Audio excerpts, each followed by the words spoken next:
sou coordenador do INSPER Direito, coordenador-geral do INSPER Direito. É uma honra imensa receber vocês aqui, principalmente para aqueles que estão vindo de bem longe, alguns bem longe mesmo, outros mais perto, outros mais longe. Levanta a mão de quem é fora de São Paulo, que mora, né, fora de São Paulo, capital, fora do estado de São Paulo. Uma vez eu fiz a brincadeira fora do Brasil, um sujeito levantou a mão, tinha um chinês. Aí ele não tinha entendido a pergunta, mas vou ficar aqui um tempo. Então é muito legal as fronteiras do INSPER terem aumentado nos últimos tempos e é uma alegria muito grande. Eu estou há 16 anos aqui e eu vejo esse crescimento dessa instituição. Eu peço e sugiro a vocês conhecerem mais do que simplesmente o que a gente é capaz, todos os professores, os sites, porque essa é uma instituição que cresce por minuto, mas não de forma desordenada. A gente tem uma missão muito nobre, que essa é uma instituição sem fins lucrativos, sem dinheiro público, né, sem investimento público, e da excelência num país que cada vez ensino é considerado uma quinta, sexta, sétima, dependendo do ranking que vocês olharem, prioridade do nosso país. Ainda mais em momento de crise em que as pessoas pensam mais uma vez: será que é mesmo que vou fazer esse curso? Será que é mesmo que vai ser o INSPER que eu vou investir não só tempo, mas também custo de oportunidade, né, que vocês estão deixando de fazer para estar aqui? Então é uma honra muito grande, uma responsabilidade muito grande. Nós temos a confiança de vocês, a confiança da família de vocês, que vocês estão deixando muitos nas suas residências, e deixa para nós uma responsabilidade cada vez maior e ao mesmo tempo um gostinho de aprendizado diferenciado. Ter gente de fora de São Paulo, ter pessoas que trazem as experiências locais, enriquecedor. Há 3 anos nós temos as turmas de final de semana e a característica dela principal é uma diversidade não de conteúdo, porque essa a gente faz um filtro no processo seletivo, né, de perfil, mas uma diversidade de experiências pessoais, profissionais e, por que não, acadêmicas. Então, eu dou as boas-vindas oficiais a vocês. O Rodrigo, que é o coordenador do INSPER Direito, né, ele está presidindo um painel, um curso que está andando agora. Ele falou que vai dar uma passadinha aqui no final, então o Rodrigo não pôde estar aqui, ele que vai acompanhar vocês muito proximamente em sala de aula. O Rodrigo Rebouças, que é o coordenador do INSPER Direito, ele tomou posse, né, há 1 mês e meio, então eu tenho muita honra aí também de estar participando de um momento de governança necessário para a expansão da escola. Vocês vão ver muita coisa legal, não só as aulas, porque a aula é uma missão, né, é o contrato clássico, mas percorram os eventos. A gente tem um esforço, o Daniel e eu, o conselho todo, de tentar também trazer eventos para sexta-feira, para que vocês aproveitem a vinda para cá mais cedo e possam usufruir, né, nesse dia que muitas das vezes chegam cedo aqui, 9 da manhã, 10 da manhã, e a gente possa deixar a sexta-feira também cativante. Então a gente tem aí desafios também para deixar as turmas de weekend com muito mais benefícios, até desproporcionais, ou proporcionais ao que acontece durante a semana. Queria saudar os professores aqui presentes. O Pedrão está aí no fundo, o Pedrão está aqui, você vai falar daqui a pouco, mas não é a turma que está estreando, é a turma anterior, né, Pedrão? SA2, é isso, Pedrão? SA2. É nóis, hein? Seja bem-vindo, obrigado por estar aqui com a gente. Deixa eu ver, professor aqui, professor José Virgílio, lá no fundo, lá em cima, sem gravata, porque ele é cool, ele é um cara já mais moderno. Casual, então assim, ele é nosso queridíssimo professor do curso de contratos aí, e outros, acho que ele olha quase todos os cursos aqui, palestrante, né, em outros programas de direito. Então seja bem-vindo aqui ao nosso grupo. Deixa eu ver se eu esqueci de algum professor, porque eu entrei aqui, eu vim direto para frente. Nós temos professores que vão se juntar a nós daqui a pouco, estão terminando um debate aqui no curso de Direito do Trabalho que está acontecendo aqui simultaneamente, então daqui a pouco entra um pessoal. E eu não vou me alongar demais, pelo menos nessa primeira parte, porque esse é um dia que é dividido em 3 grandes blocos. Essa abertura, em que a gente oficialmente dá por aberto aí as turmas de final de semana, que começam hoje às 18 horas.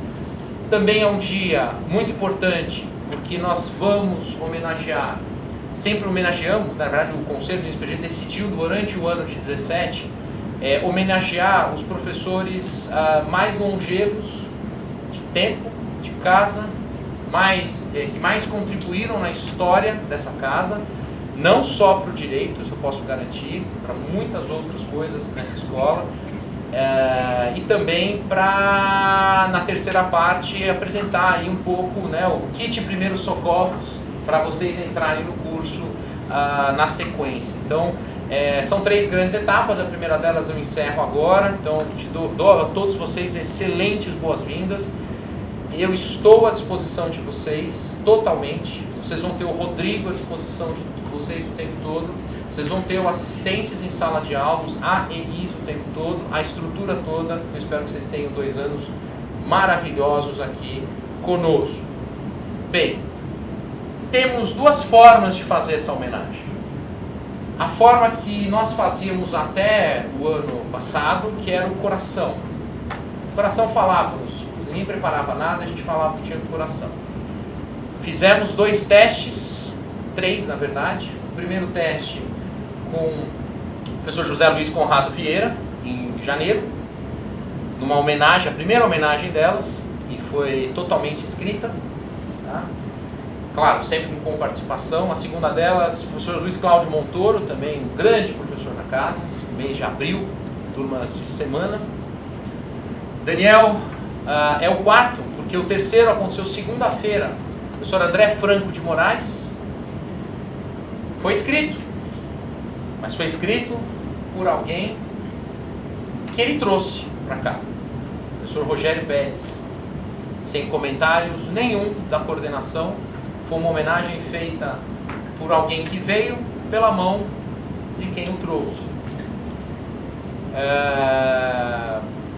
E agora o Daniel, né? A gente ia falar, como é que nós vamos fazer uma homenagem para um amigo, né? Para alguém que eu tenho um coração... Eu conheci o Daniel... Qual é o clube que você frequenta? Monte Líbano. Eram jovens. Eu conheci o Daniel antes que ele me conheceu. Namorava uma moça que lá frequentava. O Daniel, agora prepare-se, tá? Ele está meio nervoso, porque isso é antes, né, de Cristo. E ele foi apresentado, nós nos conhecemos, ele não vai lembrar, muito tempo, muitos anos atrás.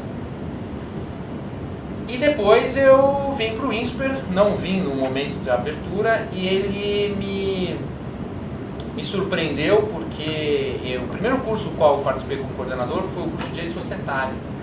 O curso de Direito Societário não é o mais antigo, mas é o que mais turmas teve até hoje. O Daniel dava uma matéria de empresa, empresário, estabelecimento empresarial no novo CPC não, no novo Código Civil.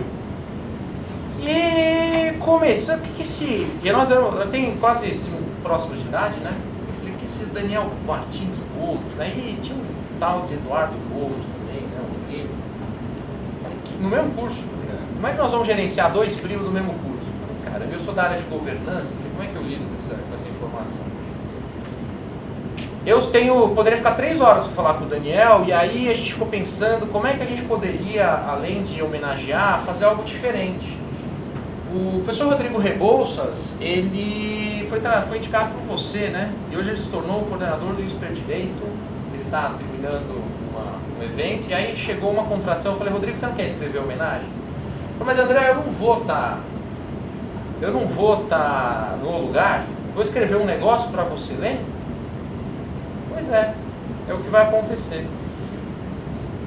Neste ano de 17, prezado doutor Daniel Martins Boulos, é uma carta que você recebe agora, neste momento, de alguém que não está aqui, mas que está muito difícil para ele hoje ser o seu chefe.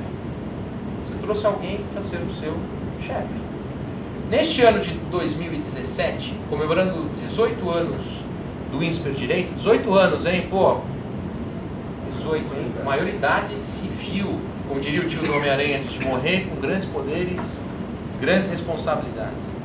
Estamos homenageando nossos professores mais experientes e premiados, para não dizer mais antigos e queridos. O Sr. Daniel Boulos, ou simplesmente Daniel, certamente está entre os amigos mais experientes do INSPER Direito. Embora tenha se formado em 1998 pela PUC São Paulo, sempre com o devido destaque entre os membros de sua turma, o Daniel já exercia o magistério há mais tempo. inicialmente como professor assistente voluntário junto à própria PUC São Paulo. Na mesma época, o Daniel vivia a transição entre o Código Civil do Clóvis Bevilacqua, de 16, para o revolucionário Código Civil Miguel Reale de 2012. Isso é errado, tá? 2, é verdade. Revolucionário, sim, pois trata-se de um divisor de águas ao inovar todo o mundo do direito privado nacional e, ao mesmo tempo, não abandonou toda a tradição da nossa sociedade, inclusive trazendo para o direito dos contratos o Instituto da Função Social do Contrato, que até os dias de hoje não foi codificado em nenhuma outra nação. Ainda na PUC São Paulo, Daniel obteve o grau de mestre em 2004, sob a orientação do professor Arruda Alvim, tendo sido aprovado com nota máxima e louvor, fato que rendeu a publicação do livro sobre abuso de direito, aliás, referência. Atingiu o grau de doutor em Direito Civil em 2013, sob a orientação da professora Rosanelli, igualmente pela PUC com a tese O Novo Regime Jurídico da Cláusula Penal, ensaio acerca da interpretação do artigo 413 do Código Civil. Ao mesmo tempo em que ele alcançava sua formação acadêmica, ele avançou muito na sua vida profissional. Ele integrou por quase 10 anos a equipe do escritório Machado Meyer Sending Seopse Advogados, atuando nas áreas consultiva e contenciosa civil, contratual e imobiliário. Atualmente é sócio fundador do DM Boulos Sociedade de Advogados, sendo destaque nos anos de 2012 e 2013 pela revista Análise e Advocacia, os escritórios mais admirados e os advogados mais admirados do Brasil pelas maiores empresas, como um dos mais admirados na seção do tema Contratos Comerciais. Parênteses. O professor Daniel, ele é hoje, há muito tempo, professor conselheiro do curso de Contratos aqui do INSPER. Tá? Em todos esses momentos, o Daniel jamais deixou de dar atenção à sua linda família, sendo casado com a doutora Daniela. É isso? Casou de novo? Não. Então tá bom, faço edição, que eu estava vendo aqui, com quem tem 2 filhas. Confere também? Confere. Então tá bom. Confere. Sua história com o INSPER no INSPER data de mais de 15 anos. Se a gente contar muitos os dados, as pessoas vão chegar à sua idade. Ainda no IBMEC, na rua Maestro Cardim, tendo iniciado com a disciplina já mencionada. Posteriormente, ele propôs ao nosso querido professor Jairo Sadi, que foi o fundador do INSPER Direito, e a mim, um novo curso inovador, o curso de LLM Direito dos Contratos, que foi e voltou, indas e vindas, ajustes e pente finos. Você realmente ficou nervoso, né? Será que vai, não vem? Foi. Hoje estamos comemorando 11 anos desse curso, do qual você é conselheiro e professor atuante. Além dos méritos já apontados, também merecem grande destaque alguns fatos. E aí, para essa seleção, fizemos aí uma peneira junto a algumas pessoas. Por quê? Porque isso poderia ser uma percepção só individual. Olha o que surgiu das pessoas consultadas. Sempre ajuda em momentos difíceis de aprimoramento, em especial organização de eventos, participação de eventos externos, colaboração em processo de revisão, de monografia, sempre pau para toda a obra. Super bem avaliado, constantemente bem avaliado, sempre preocupado em se atualizar. Eu nunca vi o Daniel sem um livro em outro idioma antes de uma aula. Ele vai em todo o universo. Eu coloquei aqui, e não foi, e até que o ponto, eu não sei, o Daniel deve conhecer todas as constituições do planeta, quando ele fala do tema que lhe é peculiar, principalmente o próprio abuso de direito e cláusulas, né, gerais. Né. É uma das bibliotecas mais invejáveis de todos que lá adentraram. Aliás, sugiro uma belíssima visita, não é comercial para o escritório, é um comercial para o decorador. É lindo, maravilhoso. Então, bom gosto é um dos seus atributos.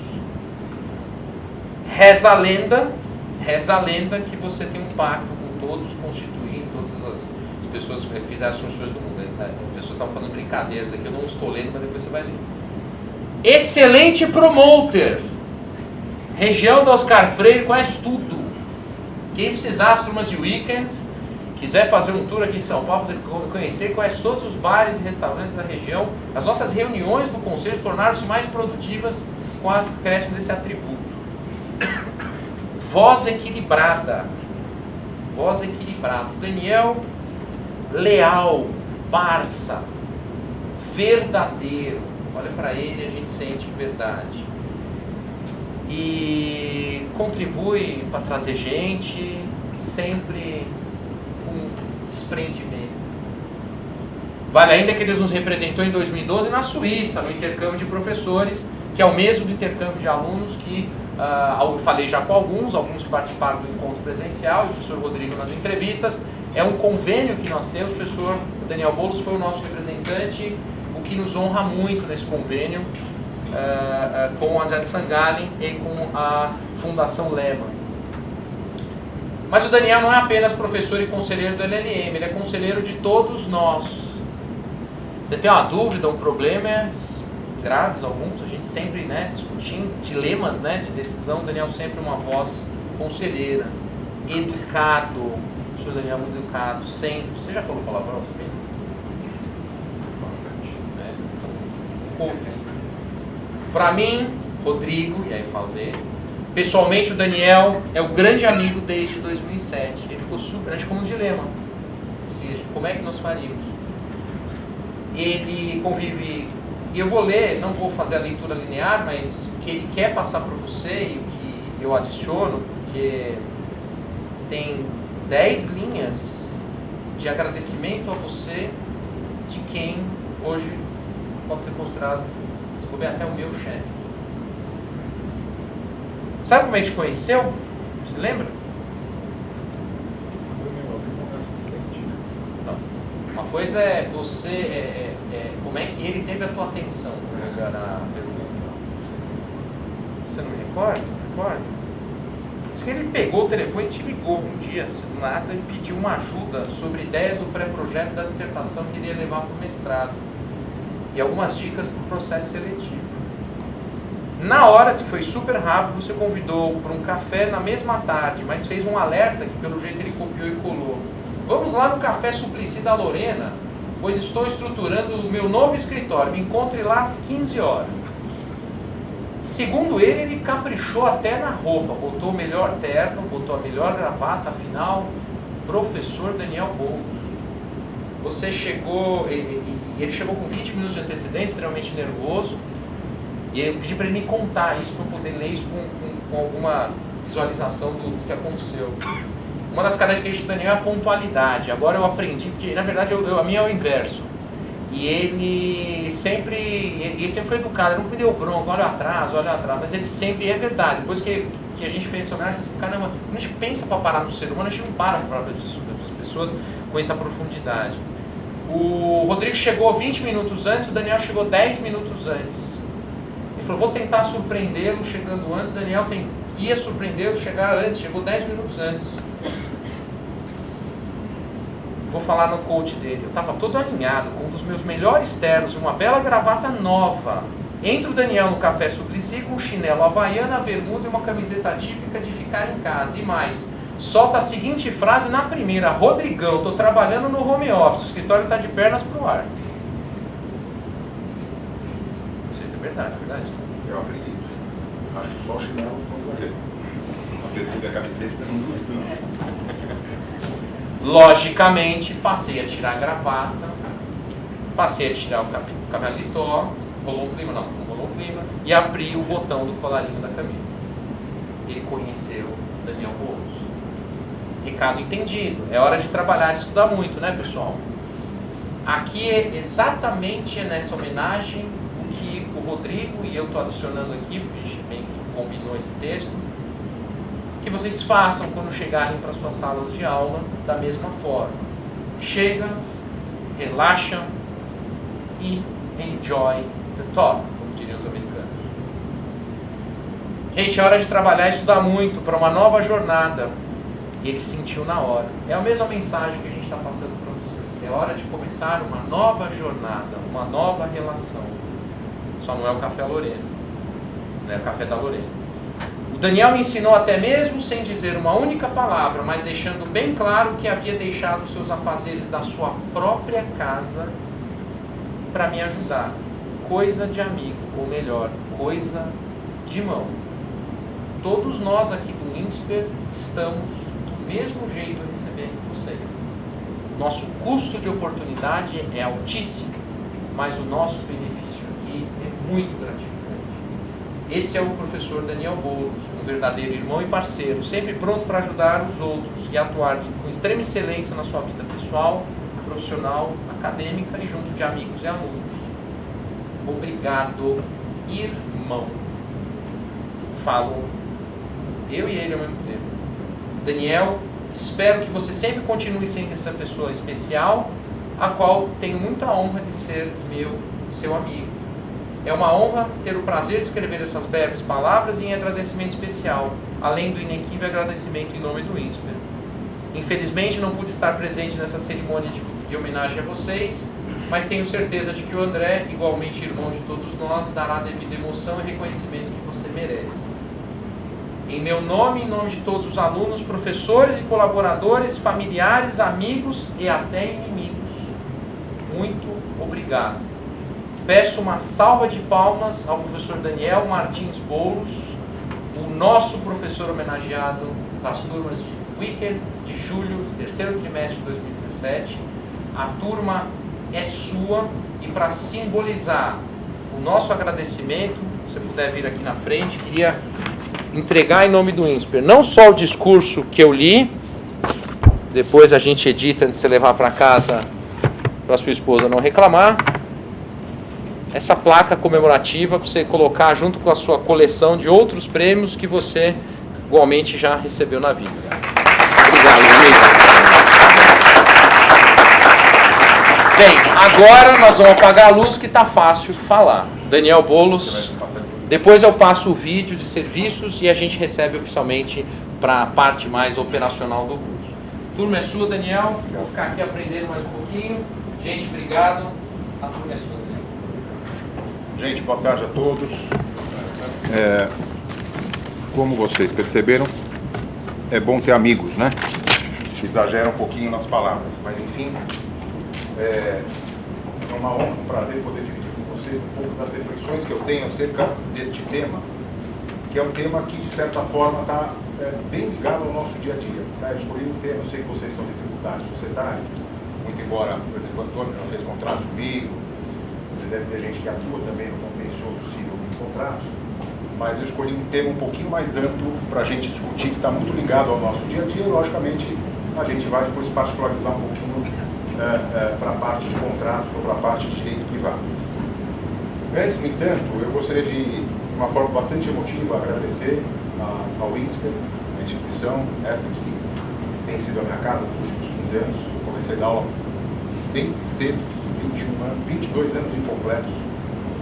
Eu assumi 2 salas de Direito Civil na PUC, motivo mais imperioso, o professor de quem era assistente teve um problema de saúde, eu acabei assumindo 2 salas de graduação com quase 22 anos de idade, mas portanto já faz isso quase 20 anos, mas o INSPER nos últimos 15 anos tem sido a minha casa. Eu agradeço ao INSPER, aos funcionários, aos alunos, aos colaboradores, aos APGs, a todo o pessoal que trabalha no INSPER, nos bastidores, nas pessoas do professor André Camargo e do professor Jairo Sadi, que aqui não está, nos deixou um abraço, está fora do Brasil, mas professores com quem desde o começo da jornada, há 15 anos, portanto, eles estão comigo aqui. Gostaria de agradecer também aos meus alunos nesse período todo, que eu já vi muitos professores dizerem que a gente não ensina os alunos, a gente acaba aprendendo com eles. Isso é, de certa medida, uma verdade. Quem já deu aula aqui, quem já fez palestra, o professor Virgílio, os professores que aqui estão sabem disso. A gente aprende até muito mais do que a gente ensina. Né? Ainda mais em pós-graduação, em um ambiente tão destacado, digamos assim, como este ambiente que é o INSPER Direito. sempre disse isso, não é a primeira vez, mas é um ambiente de fato muito desafiador, porque o público de vocês, o processo de seleção é um processo de nível muito alto. Então, a grande virtude de você dar aula num ambiente como esse, não só o orgulho de estar dentro de pessoas que a gente acaba fazendo amizade, mas é de fato um desafio. Quer dizer, não dá para você pegar uma aula pronta da prateleira, vir aqui e querer ministrar aula, porque de fato as aulas são distintas, você tem sempre que revisitar, que repreparar e etc. Então, eu gostaria de agradecer o INSPER na pessoa do professor André Camargo e do professor Jairo Sadi. Agradeço também a minha família que aqui está, a minha esposa, Luciana, as minhas filhas, a Isabela e a Roberta. Aqui só está a Roberta. A Isabela tem 1 ano, tentei trazê-la, mas ela preferiu assistir Galinha Pintadinha, ou sei lá, outra coisa, não quis vir. Agradeço meu cunhado, está aqui, o Guilherme, meu pai e minha mãe, só está meu pai aqui. E a minha família também fez parte de tudo isso, seja por renunciar à minha presença em tantas horas desta, para mim, longa carreira, não tão longa, mas enfim, seja porque efetivamente fizeram parte da construção do que eu sou hoje. Então, dito isto, muito rapidamente, muito progressivamente, vamos tentar caminhar em algumas reflexões no sentido de contribuir para o debate, no sentido de estimulá-los desde o começo do curso. Tá? Muito bem. Basicamente, a minha exposição tem 3 partes. Aí precisa colocar aqui.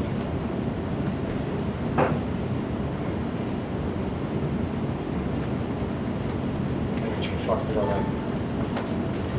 Basicamente, eu dividi em 3 partes a exposição, 2 partes um pouco mais genéricas, e a terceira parte a gente entra efetivamente no direito privado. Então, o tema é direito privado entre a lei e o juiz, limites legais e impactos sociais do ativismo judicial. Todos nós temos lido na imprensa atualmente a questão de judicialização e a questão de ativismo judicial. Isso está na ordem do dia, né? Para as questões políticas, econômicas, o momento político que o Brasil está vivendo, muito se tem discutido acerca de judicialização e acerca de ativismo judicial. E eu tenho algumas reflexões acerca deste assunto que, efetivamente, eu quero dividi-las com vocês. Basicamente, nós temos 3 etapas. Primeiro, o processo de produção e aplicação do direito, entre o direito e a política. Segundo, o protagonismo do Poder Judiciário. Hoje, o Poder Judiciário é o protagonista dentre os 3 poderes da República, por uma série de razões, algumas das quais nós vamos examinar. E a terceira é uma análise, e aí sim, especificamente dentro do direito privado, quais são os reflexos disso. Primeiro, o processo de produção e aplicação do direito, uma separação entre direito e política. E a gente separa estes 2 momentos, o momento da produção do direito, e aí ele é fruto de um processo legislativo que é eminentemente político, que é a soberania, efetivamente, a democracia. Então, o processo legislativo, ele é todo conduzido, e a lei é fruto do quê? Da vontade da maioria.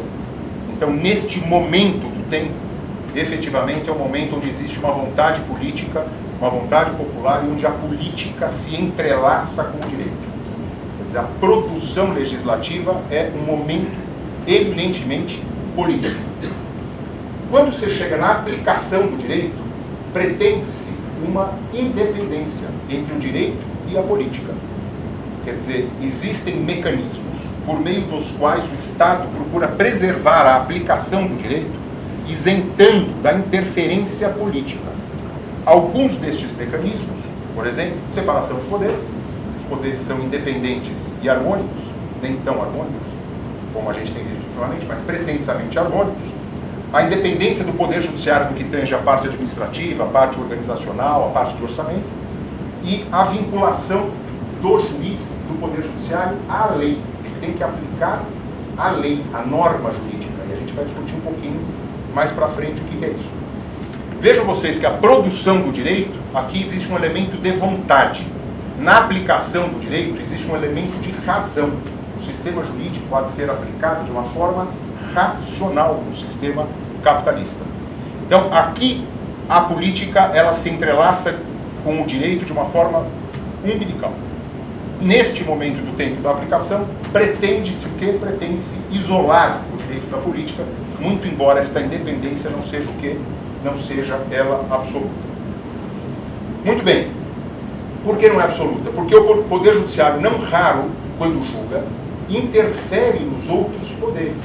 O Poder Judiciário, quando paralisa uma obra, porque tem algum problema na licitação, ele está interferindo no Poder Executivo. O Poder Judiciário, quando julga uma lei inconstitucional, ele está anulando um ato do Poder Legislativo. Então, são interferências atinentes e próprias ao direito público. Outras vezes, entretanto, o Poder Judiciário julga um contrato que eu tenho com a Júlia, um contrato que a Júlia tem com o Ricardo, um contrato de compra e venda de imóvel, e o Poder Judiciário vem e diz o seguinte: não, esta cláusula não pode existir, esta multa é muito pesada, este contrato é inválido, este contrato é ineficaz, este casamento não produziu efeitos por algum motivo, por não cumprir alguns requisitos, este testamento é nulo. Então, em outros momentos, o Poder Judiciário interfere na vida das pessoas. E aí eu estou falando, logicamente, de direito privado e de autonomia privada. Mais do que isso, em razão da incompletude do sistema jurídico, a lei não pode a tudo prever e a tudo disciplinar. E, mais do que isso, em razão do infindável número de casos que chegam ao Poder Judiciário, é absolutamente impossível dizer que o Poder Judiciário aplica única e exclusivamente aquela vontade política que o legislador teve quando fez, quando editou, quando fez o direito, no momento da criação do direito. Logo, mais do que isso, o próprio sistema jurídico, além de incompleto, contém normas vagas, conceitos indeterminados, cláusulas gerais. Isso eu digo desde a Constituição. O direito administrativo está repleto, o direito tributário está repleto, o direito privado também. Expressões como interesse social, relevância e urgência. Eu tenho que ter uma medida provisória em hipótese de relevância e urgência. O que é relevância e urgência? É um conceito indeterminado, é um conceito legal indeterminado. Boa-fé, bons costumes, paz social, justa causa, são conceitos contidos em normas de direito que, quando o juiz vai aplicar, ele tem que desvendar aquele conceito para aquele caso concreto. Um exemplo disso, e esse exemplo é citado no livro do professor Eros Grau, Por que eu tenho medo dos juízes? É o julgamento no STF do HC 82424, é o caso do livro antissemita. Era um livro que atacava os judeus. E chegou ao Supremo Tribunal Federal para julgar se isso era inconstitucional ou não. Alguns diziam, isso é um exercício regular da liberdade de manifestação. Outros diziam não, a liberdade de manifestação não pode ter essa abrangência a ponto de ofender terceiros. Muito bem, dois votos díspares, com o mesmo argumento. O ministro Marco Aurélio Mello diz que a restrição à liberdade de expressão provocada pela condenação à publicidade do livro não é uma medida adequada, não é necessária e não é razoável. Com os mesmos argumentos, no entanto, Gilmar Mendes disse: a restrição à liberdade de expressão causada pela necessidade de se coibir a intolerância racial e de se preservar a dignidade humana é uma restrição adequada, é uma restrição necessária e é uma restrição proporcional.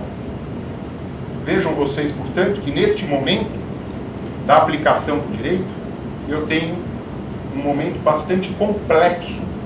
Eu diria a vocês que é o momento mais desafiador nos dias atuais, é a questão da aplicação do direito, da interpretação e aplicação do direito. E este é um dos julgados, dentre tantos outros, e que isto é comprovado. Ainda na mesma linha, o Poder Judiciário, hoje, por algumas razões, é chamado a resolver casos que não existe previsão na lei. Casos de alta relevância moral, econômica, social, e que não tem um manual de instrução, seja na legislação, na Constituição, seja na legislação infraconstitucional. O que dá um protagonismo ao Poder Judiciário nos dias atuais. Então, eu encerro esta primeira parte, na qual eu procurei demonstrar, efetivamente, que temos que analisar o processo de aplicação do direito em dois momentos distintos. Momento de criação do direito, eminentemente político, feito fruto de um processo legislativo, pelo poder legislativo, no qual se caracteriza pela soberania popular, pela democracia, a vontade da maioria, e no momento da aplicação do direito, em que se pretende ter uma independência política. Entretanto, esta independência política não é absoluta em razão de uma série de motivos, dentre os quais aí, aqueles que foram elencados até aqui. Passamos à segunda parte, que é justamente o protagonismo do Poder Judiciário. O protagonismo, basicamente, dentre outros motivos, e outros motivos que aqui não estão, por exemplo, é a grande crise política que nós temos, social e política hoje no Brasil, mas 3 motivos que eu posso elencar. Primeiro, a evolução do sistema jurídico, e aí o que eu chamei de vertente teórica. Segundo, a crescente conscientização da população acerca dos direitos que possui, e aí é uma vertente mais prática. E o terceiro, o judiciário atualmente chamado a resolver casos de alta relevância social, econômica e moral, que não tem uma previsão expressa, não tem um direcionamento expresso, seja na Constituição, seja na lei.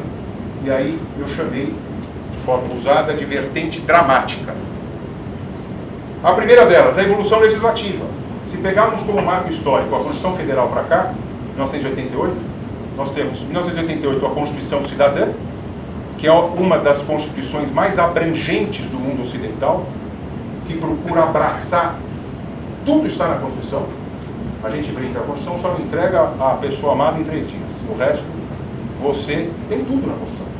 É uma Constituição brasileira, quando comparada com de outros países do mundo ocidental, é uma Constituição muito abrangente, muito paternalista.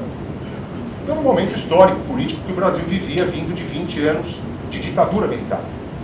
Nós temos o Código do Consumidor, novo Código Civil, reformas do Código de Processo Civil e um novo Código de Processo Civil, nova lei de regulação de empresas, que inclusive semana que vem provavelmente vai sair um projeto para reformar esta nova lei, mas que substituiu um decreto de 1945, aí que eu estou vendo que eu fiquei velho, porque eu advoguei, mas mais fui estagiário, ainda cuidando de uma falência sobre a égide do decreto de 1945, um projeto de código comercial e etc, etc, etc. Então essa é a vertente teórica, efetivamente, do desenvolvimento da evolução legislativa, o que, de certa forma, acarreta nesse segundo ponto, que é uma crescente conscientização da população dos direitos que possui. Os meios de comunicação, sobretudo a internet, têm um papel fundamental. Diversos dados poderiam ser demonstrados. Aqui alguns gráficos. Tem um gráfico aqui dizendo os assuntos mais recorrentes no Poder Judiciário em 2016. Aí você tem direito do trabalho, direito do consumidor, direito previdenciário, etc.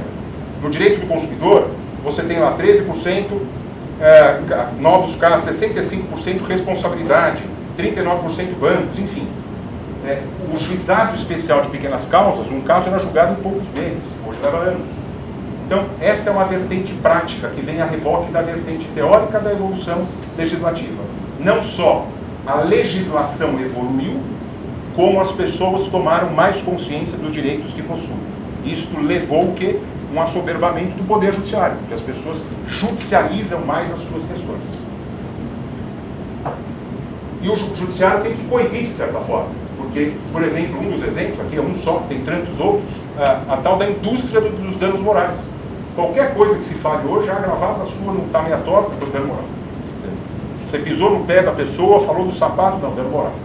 Então, você tem um incremento muito grande de ações judiciais que procuraram o quê? Obter indenização pelos danos morais que pela primeira vez foram previstos na Constituição de 1988. Neste caso, o STJ negou o dano moral a uma pessoa que recebeu um tablet, comprou pela internet e recebeu o tablet para presentear o filho, recebeu com atraso. E ele entrou pedindo dano moral. E aí o que aconteceu? O STJ disse o seguinte, não, isso é um mero dissabor do dia a dia. Certo? É um incumprimento contratual, você pode receber eventualmente se não lhe for entregue o dinheiro de volta, mas você não teve um sofrimento na alma, você não teve uma frustração de tamanha gravidade a ponto de ser indenizado pelo dano moral, porque, inclusive, diz aqui, não trouxe qualquer consequência com a frustração, por exemplo, de um evento familiar. Então, esse é um exemplo em que o Poder Judiciário tenta coibir esta ampliação da judicialização das nossas relações sociais, inclusive no dia a dia. E a terceira, que eu chamo de vertente dramática, é justamente o Poder Judiciário chamado a resolver, não porque queira, mas o Poder Judiciário ele é inerte, mas quando provocado, ele não tem a opção de não julgar. Como dizia José Carlos Barbosa Moreira, ele não pode dar a causa por empatada e condenar o tabelião em custas. Ele tem que julgar, e ele não pode, não vou julgar porque não tem uma lei expressa, ele tem que encontrar alguma solução para aquele caso concreto, e diversos casos da mais alta relevância são julgados, são levados hoje ao Poder Judiciário e ele não tem a opção de não julgar. Alguns pouquíssimos exemplos podem ser extraídos dos jornais. O Supremo libera pesquisas com células-tronco embrionárias. Liberdade de expressão em pauta. No caso Christian Boyce, a liberdade de expressão é um tema recorrente no STF.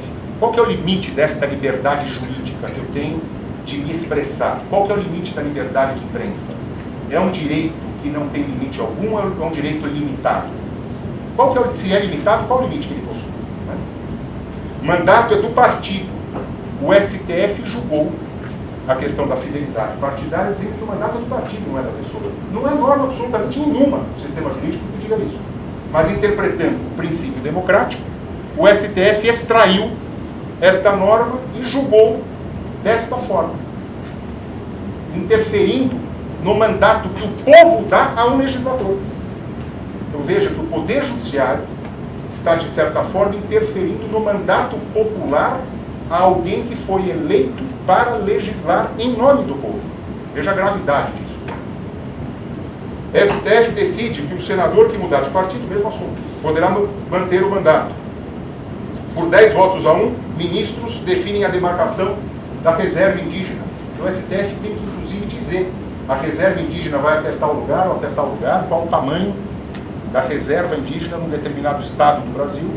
O Poder Judiciário é chamado a demarcar uma terra, juridicamente. E quem assiste lá às sessões do STF, os índios vão, os caciques, e sentam para assistir. Acho que não deixam entrar porta e flecha, mas eles entram para assistir efetivamente o julgamento, porque aquilo influi no dia a dia deles. Decisão histórica do STF permite aborto de feto anencéfalo. Outra decisão que foi bastante discutida, teve grande repercussão. E agora que está na mídia, a questão daquele bebê inglês. E o que está sendo discutido agora, qual o direito que os pais possuem de mantê-lo vivo. Porque os médicos, do ponto de vista técnico, recomendam que seja desligado o aparelho, que ele faleça. Porque não há solução para o caso dele. E os pais estão brigando na justiça para mantê-lo vivo, sob o argumento de que é possível alguma técnica, ou alguém que tem alguma técnica experimental inovadora e que possa, de alguma forma, prolongar a vida da criança. Isso está sendo decidido na Corte Europeia. O Poder Judiciário chamado a decidir se uma criança vai morrer ou não vai morrer. Eu vejo um protagonismo do Poder Judiciário que não é só no Brasil, que é no mundo. Quem não lembra, nos vídeos do ano 2000, quem que decidiu as eleições americanas? A Suprema Corte Americana, que decidiu que o Bush ganhou. Teve uma recontagem que foi parar na Suprema Corte e foi ela que decidiu. Muito bem. Isto comprova que o Poder Judiciário hoje desempenha efetivamente na sociedade atual um papel protagonista. Tendo superado estas duas primeiras etapas, a questão da produção e aplicação, a relação do direito com a política, e a questão, algumas das razões, que levam o Poder Judiciário a desempenhar efetivamente um papel de destaque, passemos à terceira parte da exposição. Como isso se desdobra no direito privado? Primeiro, por ser, eu escutei isso no primeiro ano da faculdade, né? O homem é um ser gregário. Aí eu fui gregário, fui missionário, quer dizer, um homem que é um ser que vive em bandos. A gente consegue atender aos nossos interesses sociais, políticos, econômicos, familiares, vivendo em comunidade, vivendo em grupos.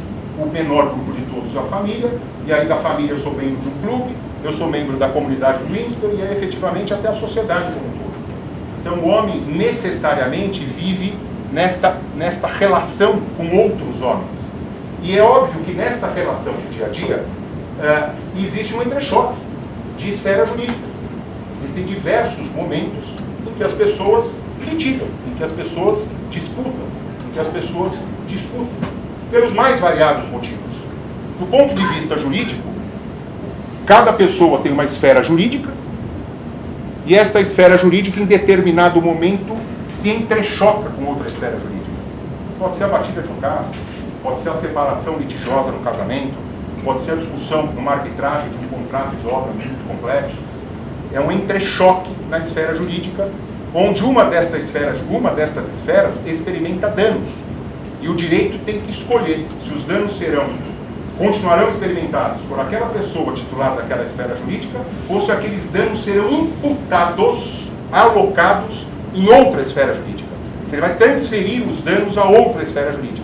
O mecanismo de imputação ou de transferência de danos de uma esfera jurídica a outra é justamente o Instituto da Responsabilidade Civil, que é um conjunto de regras que disciplina se alguns danos serão ou não transferidos à esfera jurídica de terceiros que não aqueles nas quais originariamente, eles foram experimentados. Muito bem, direito privado, ele regulamenta, para relembrar, relações entre particulares, ordinariamente pessoas físicas entre si ou pessoas jurídicas entre si. É um conjunto de normas, é uma separação, é uma ramificação do direito para fins de estudo que disciplina a relação entre os particulares. Basicamente, o direito privado, de uma forma bastante simples, ele é composto pelo Código Civil, se diz a estrela maior do direito privado, a principal norma do direito privado. Lado a lado, nós temos aí o Código do Consumidor e algumas outras leis específicas ou leis especiais. De uma forma bastante resumida e simplória e simplista, é isto que se tem. O direito privado ele é composto por estas regras. Como é que se aplica aquela primeira etapa, aquele gráfico, no direito privado? Vontade política. A vontade política é fundamental para você editar, para você ter, para você promulgar uma lei. Aliás, por que até hoje não saiu o Código Comercial? Porque não há vontade política.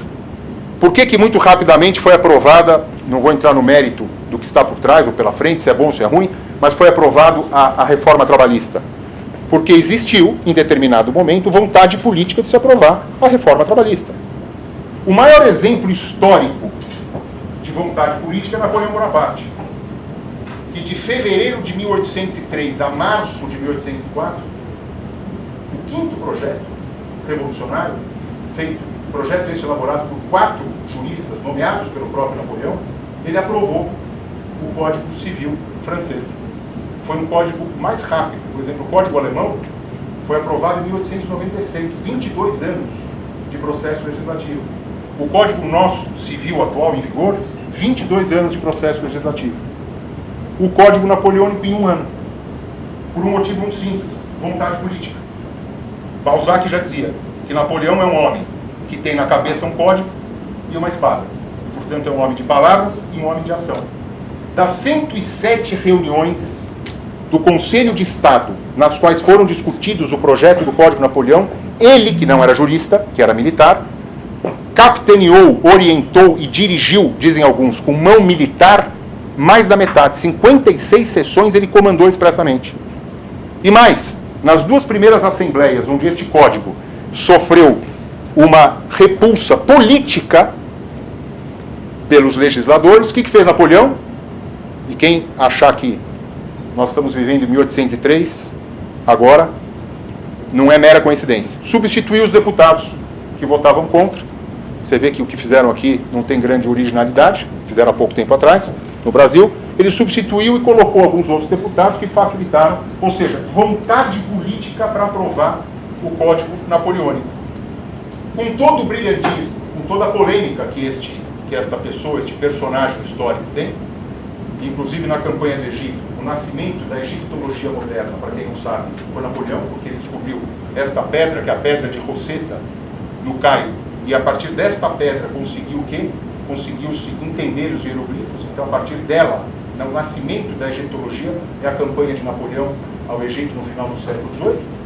Mas com toda essa proeminência que este personagem teve, vontade política efetivamente de aprovar o Código Napoleão. Diversos são os estudos que destacam o Napoleão efetivamente como uma figura central, fulcral e a figura preponderante de aplicação e de aprovação do Código Napoleônico.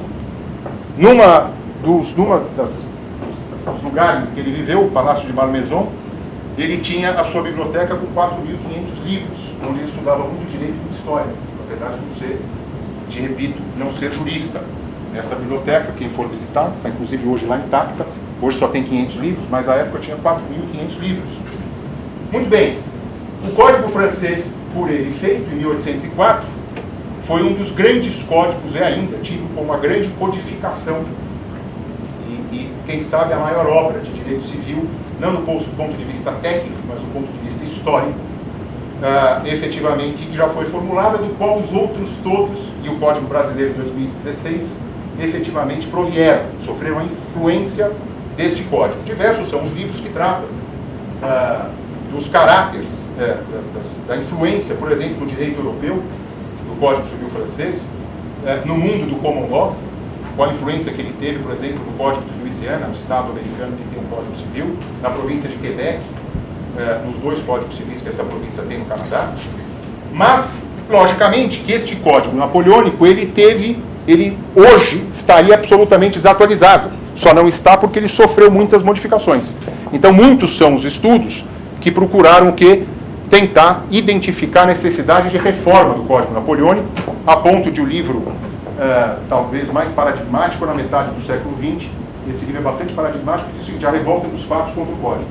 Diz o seguinte: na metade do século XX, a realidade social na França era tão distinta da do começo do século XIX, que os fatos, vale dizer, o meio social, ele está em absoluta discordância com o que existe lá no Código Civil e, portanto, segundo este autor e outros tantos, mereceria uma revisão. Mas foi comemorado em 2004 o bicentenário do Código Civil Napoleônico, com galhardia na França, com diversos eventos e etc. E por quê que ele perdeu a sua atualidade? Por um motivo muito sério, muito fácil de compreensão. Olhando para aquele nosso gráfico, aquela nossa linha do tempo, o momento da produção do direito recebe influência do momento histórico, político, econômico de determinado país, aí é o critério espacial, em determinado momento do tempo, o critério temporal. Aliás, um dos grandes civilistas portugueses, o Menezes Cordeiro, costuma dizer que o Código não é um ponto de partida, o Código Civil, ele é um ponto de chegada, porque ele acaba por colocar em vigor e por recolher tudo o que se discutiu na doutrina, na jurisprudência daquele país, nas décadas que antecederam a sua promulgação. Então, efetivamente, o momento histórico e político e social de determinado país, num determinado momento do tempo, ele influencia na edição dos códigos civis. Não precisa ir muito longe. Essa é a Rissoufflot, em 1850. 46 anos depois da edição do Código Civil. Essa é a Rissoufflot hoje. A gente fala, e a gente de vez em quando não consegue visualizar. Eu tenho uma necessidade de visualizar para tentar compreender. E aí a gente vê, quer dizer, o Código Civil, isso aqui há 46 anos já vigorava o Código Civil. Esta é a realidade social na França. Então, logicamente que o Código acabou sendo superado, tanto que mereceu diversas revisões. Esta é a vista do Arco do Triunfo. No ano de 1900, 96 anos depois da edição do Código Civil. Ora, e no Brasil? Temos 2 códigos civis. O Código Civil de 1916, que é individualista, sob a influência do Código Civil francês, e o novo Código Civil, que é o Código de 2002. Portanto, 517 anos de história, 7 constituições e 2 códigos civis. Por que o Código brasileiro perdeu a sua atualidade, o anterior? Essa é a Avenida Rio Branco, no Rio de Janeiro, em 1906. Alguns anos, poucos anos antes, 10 anos antes da entrada em vigor do Código de 16. Esta realidade social que o Código 16 visava o quê? Disciplinar. Essa é a Avenida Paulista, sentido Consolação, 1907. Professor, eu prefiro ver do outro lado. Então a gente vê sentido Paraíso. Não muda muito. No mesmo ano de 1907. Quer dizer, este é o meio social que à época vigorava, o Brasil, um país patriarcal, eminentemente de agricultura, pouco industrializado, e o Código Civil, portanto, de 1916, com todas as qualidades que efetivamente tinha, rapidamente tornou-se o quê? Desatualizado. E o Código de 2002? Ele foi formulado sobre 3 princípios, segundo Miguel Reale: eticidade, operabilidade e socialidade. E aí começa a conexão com o nosso tema, e já caminhando para a gente concluir. Este código ele é feito em cima de cláusulas gerais e conceitos indeterminados, o que pode passar a impressão de que o juiz tem um cheque em branco para preencher na boca do caixa. Eu crio uma regra geral, uma norma ampla, e o juiz vai preencher com o jeito que ele quiser quando ele vai julgar e aplicar o direito. Vários exemplos poderiam ser citados. Eu vou citar 1, ou 2, ou 3, mas esse aqui é paradigmático. Diz o 1511, casamento estabelece comunhão plena de vida. Júlia, pergunta para sua avó, se você tiver avó viva, leva um gravador e pergunta para ela, vó, o que a senhora entende? O casamento estabelece comunhão plena de vida. Aí você vai perguntar para o seu irmão, para a sua irmã, para o seu pai, para a sua sobrinha ou para a sua filha, se você tiver. E você grava no gravador e depois você escuta. E você vai verificar que as respostas são absolutamente diversas. A lei tem a capacidade, por conter conceitos indeterminados, de efetivamente se amoldar e se adequar ao momento no qual o juiz for aplicar aquela lei a determinado caso concreto. Esta é a função dos conceitos jurídicos indeterminados ou das cláusulas gerais, das normas semanticamente abertas. São normas em branco, são normas fluidas. E o Código Civil de 2002 está cheio dessas normas. Outros exemplos poderiam ser dados. O artigo 884 veda o enriquecimento sem causa. O que é enriquecimento sem causa em 1907, na Paulista, andando de charrete? É uma coisa. Em 2017 é outra. Só que o enriquecimento sem causa lá e aqui, ele é vedado. Pouco importa o caso específico. Outro é o artigo do abuso do direito. Qualquer direito que você possua, em qualquer momento que você for exercê-lo, está vedado o abuso do direito. Isso é uma cláusula geral, isso é uma regra geral, que contém princípios, demais disso, aplicáveis ao direito privado como um todo e ao direito como um todo. Ora, aí a gente detecta uma distinção fundamental. No século XIX, o direito privado procurava o quê? Assegurar os direitos subjetivos e a liberdade contratual. Justamente em razão do momento histórico em que ele foi formulado, foi arquitetado. O Código Civil Napoleônico foi fruto do direito revolucionário. O que se procurava à época era proteger a propriedade privada, porque a sociedade, a casta, o dito terceiro estado, que era a burguesia, que assumiu o poder, tinha essa necessidade de quê? De preservar os meios de produção. Quer dizer, o direito de propriedade, segundo a Declaração de Direitos do Homem e do Cidadão, era um direito imprescritível, um direito sagrado, um direito soberano, um direito absoluto. Né? Hoje, o direito privado, até pela relativização destes direitos, o direito de propriedade é relativizado, a liberdade de contratar é relativizada, o direito privado ele tem uma outra função. Ele dá mais ensejo, ele coloca luz sobre as bases éticas do ordenamento jurídico, ele procura equilibrar tensões sociais, que a evolução efetivamente criou, e contribuir, de alguma forma, para tentar domesticar uma impetuosa e turbulenta evolução técnica, tecnológica, social e etc. Os historiadores dividem a evolução da história em dois grandes períodos. Desde que o mundo é mundo até 1800, até 1900. De 1901 até 2017. Milhões de anos, apenas 100 e poucos anos. Nestes 100 e poucos anos, nunca a sociedade se desenvolveu tanto.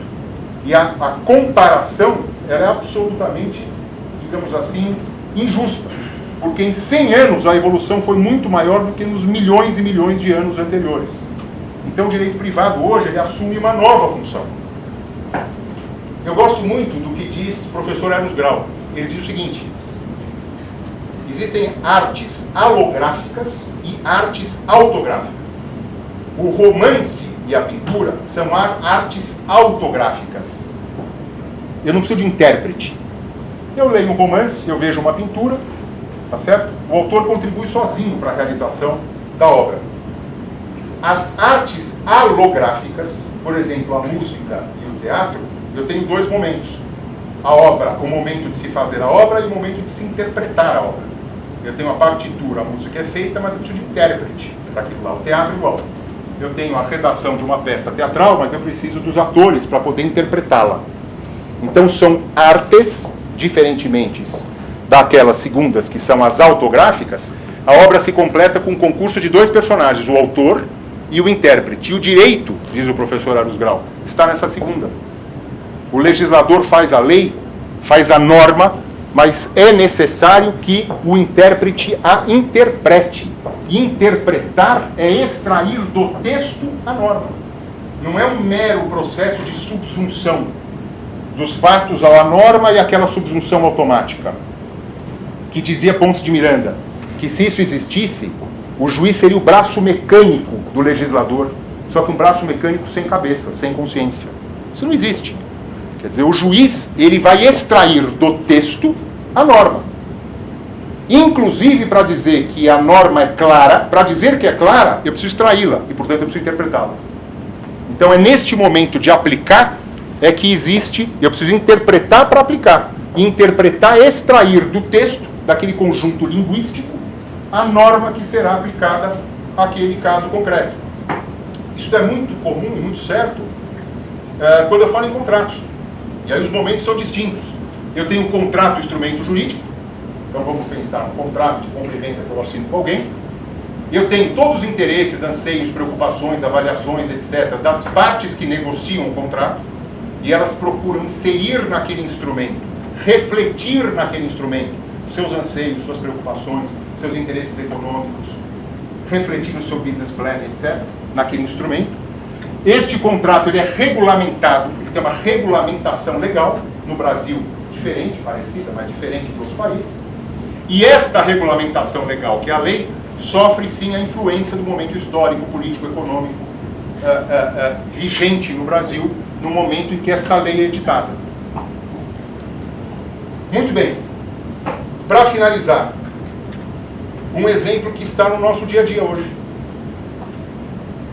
Dando esse passeio teórico, e aí a questão que fica, como é que isso se aplica no direito privado hoje, no dia a dia nosso? Para finalizar. Quem não lembra, quem não está acompanhando hoje a questão dos distratos imobiliários? Está muito em voga, inclusive está sendo discutido a questão junto à Secretaria de Direito Econômico do Ministério da Justiça para ter uma legislação específica. Para relembrar, o sujeito compra uma futura unidade, eu compro o imóvel na planta, uma correspondente à futura unidade 31 do apartamento tal. Eu assino um contrato, começo a pagar. O que está acontecendo hoje com a crise? Boom imobiliário, o sujeito comprou 2 apartamentos, hoje ele vai lá e distrata, ele devolve, ele rasga aquele contrato. E a incorporadora é obrigada a ficar com aquele imóvel de volta no estoque, ter o custo, e devolver 70%, 80%, 90%, tem decisões judiciais, ele tem que devolver 90% do valor. Muito bem, como é que o direito vê isso? Porque o Poder Judiciário tem condenado as empresas a devolver 70%, 80%, 90% do valor. Um simples arrependimento, chamando isso de distrato. Quando na realidade o distrato não é, porque o distrato é um acordo de vontades que coloca fim ao contrato. Só que a incorporadora não está aceitando aquilo, está sendo obrigada. Então não é distrato. Muito rapidamente, o Código do Consumidor, como é que ele trata das cláusulas abusivas? Dizem que são nulas as cláusulas abusivas. E a cláusula penal? Não tem uma disciplina específica de cláusula penal, mas diz que nos contratos de compra e venda de móveis e imóveis, mediante pagamento de prestações, as cláusulas são nulas de pleno direito, elas estabelecem a perda total das prestações. Então a incorporadora não pode colocar uma cláusula dizendo que perde totalmente a prestação, tudo que foi pago até ali, se o sujeito desistir. Perfeito. Parece abusiva esta cláusula de fato. Este é o Código do Consumidor. E no Código Civil? Não há uma disciplina específica de cláusula abusiva e a cláusula penal tem a sua disciplina bastante específica. E aí o que nos interessa é o 413, que manda o juiz reduzir a cláusula penal manifestamente excessiva. Aqui é uma foto, é um desenho, uma litografia do século XIX, que foi exposta no bicentenário do Código Civil francês, onde um autor, Chain, ele procurava desenhar um artigo do Código Civil, ele fez isso com outros artigos, mas esse é da cláusula penal.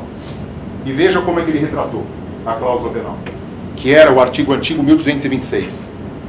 Votre épée, s'il vous plaît, vale dizer a sua espada, por favor, o credor apontando para o devedor, falando, meu amigo, dá a sua espada.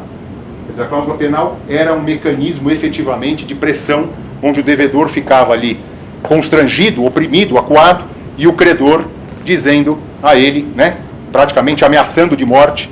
Então esse é o retrato, digamos, característico, originário, tradicional da cláusula penal. Mas o que eu quero ressaltar, diante disso que foi dito? Essas são as hipóteses de extinção do contrato. O Código Civil não prevê direito de arrependimento.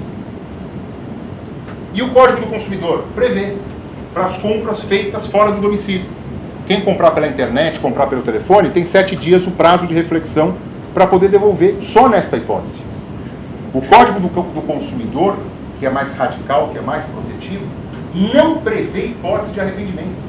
Eu não posso me arrepender de celebrar um contrato de consumo. Mesmo o Código do Consumidor, repito, que é mais radical, que é mais protetivo a favor do consumidor.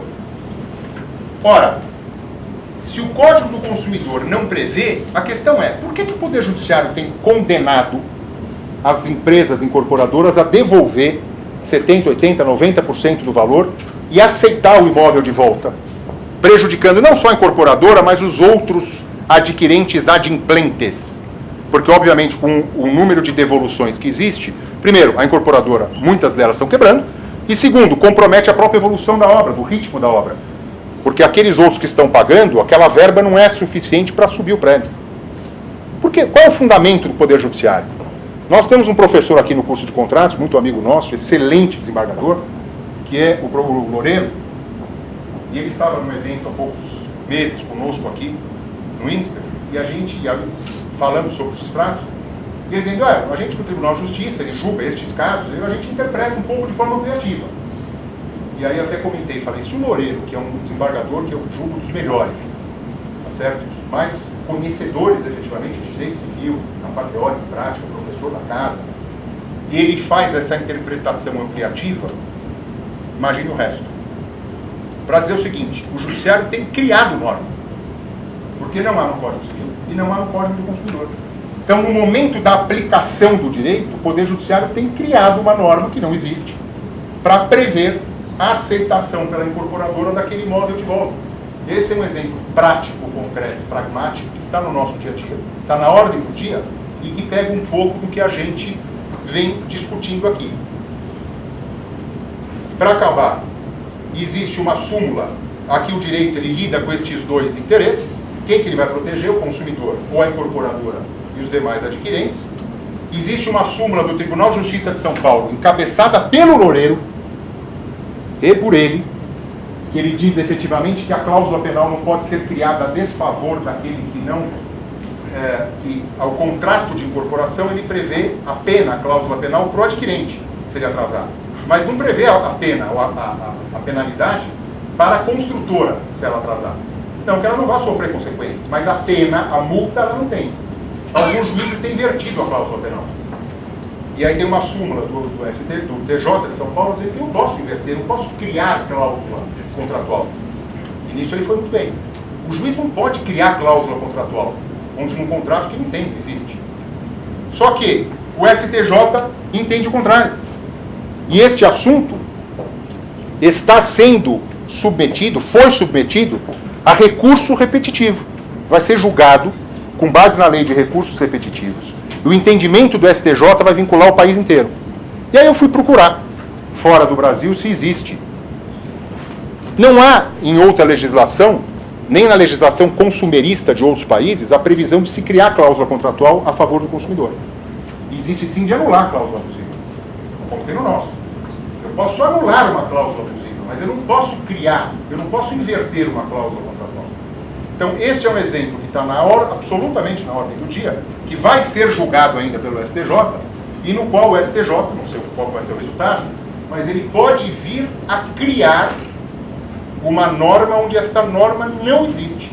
E aí eu quero ressaltar, isso não é interpretar. E o livro do Eros Grau, mencionado algumas vezes aqui, é Por que Tenho Medo dos Juízes. Foi ministro do STF, 7, 8 anos. Eu recomendo a leitura, porque ele diz justamente isso. Eu estou abrindo mão da segurança jurídica, mas por meio de valores, supostamente em princípios, os juízes têm criado normas, efetivamente, onde a norma não existe. E o juiz tem que estar adscrito ao sistema jurídico, à norma, efetivamente, ao texto ou à norma que eu extraio dela. Então, este é um exemplo claro e concreto que afeta, que está sendo discutido hoje e que, de uma certa forma, está no contexto do que foi discutido. Para finalizar, trago uma frase do Alexis de Tocqueville, O Antigo Regime e a Revolução Francesa, onde ele diz: sou no mundo o homem menos capaz de trabalhar com algum proveito a contracorrente do meu espírito. e de meu gosto. E caio bem abaixo do medíocre no momento em que não sinto um prazer apaixonado no que faço. São com essas palavras que eu termino e recomendo a vocês que se apaixonem pelo que vocês fazem e aproveitem para fazer o que vocês gostam, porque a vida é curta. E de fato, como disse o Alexis de Tocqueville, a gente tem, fazendo o que gosta já não é fácil. Imagine se a gente fizer o que a gente não gosta. Muito obrigado.